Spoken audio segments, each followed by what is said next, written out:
Good day po teachers! Welcome back po dito sa Learning Pal kung saan po tayo nag-share ng latest DepEd news and updates and free learning resources. So ito na nga po ang ating good news teachers na tuloy-tuloy na nga po na matanggap na po natin talaga. Ito po ang ating hinihintay na ating performance-based bonus 2023. Dahil nga po sa pagpupulong po na naganap po na between the Teachers Dignity Coalition at kay Secretary Amenah Pangandaman ng Department of Budget and Management ay nagkaroon po ng linaw tungkol po dito sa ating performance-based bonus 2023. So, nung nakalipas nga pong araw ay nagkaroon po ng meeting ang Teachers Dignity Coalition at ang group po ng ating Secretary ng ating Department of Budget and Management ni Secretary Amenah Pangandaman about po sa ating performance-based bonus 2023. So, papakita ko po rito yung kanilang pong meeting na nangyari, kung ano po yung kanilang mga napag-usapan at ano po yung masasabi po nila sa ating performance-based bonus 2023. Ito po sa channel po ng Teachers Dignity Coalition ni Sir Benjo Basas.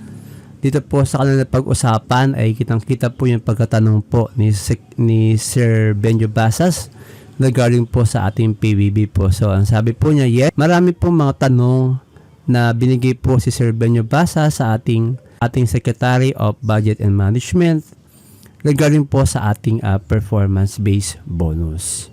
Nabanggit nga po ni Sir Benjo Basas na after po malaman ng ating mga kasama na tayo ay ineligible for PBB, ay agad nga pong nag-submit sila ng appeal para po ma-reconsider yung ating performance-based bonus 2023. So marami na po teachers ang nawala ng pag-asa at sobrang tagal po ng ating paghihintay regarding po sa status ng ating performance-based bonus 2023. Doon nga po sa tanong ni Sir Benjo Basas kung nga po ay eligible na. So nabanggit nga po ni Secretary Amenah Pangandaman na yes, eligible ka, eligible ang DepEd for performance-based bonus 2023. So hinihintay na lang po yung final na paper or memo regarding po sa status po ng ating DepEd, kung saan po may kita ron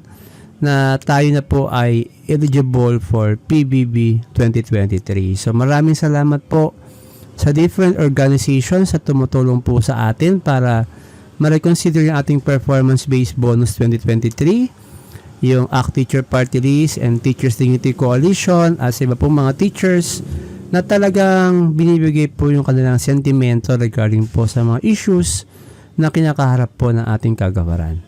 At sana po ay supportahan po natin sila at tuloy-tuloy po yung pagbibigay po ng ating mga benepisyo. So, para po sa mga latest news and updates regarding DepEd, don't forget po to subscribe and hit the notification bell para updated tayo pag meron po mga latest news. Yun lang po at maraming salamat.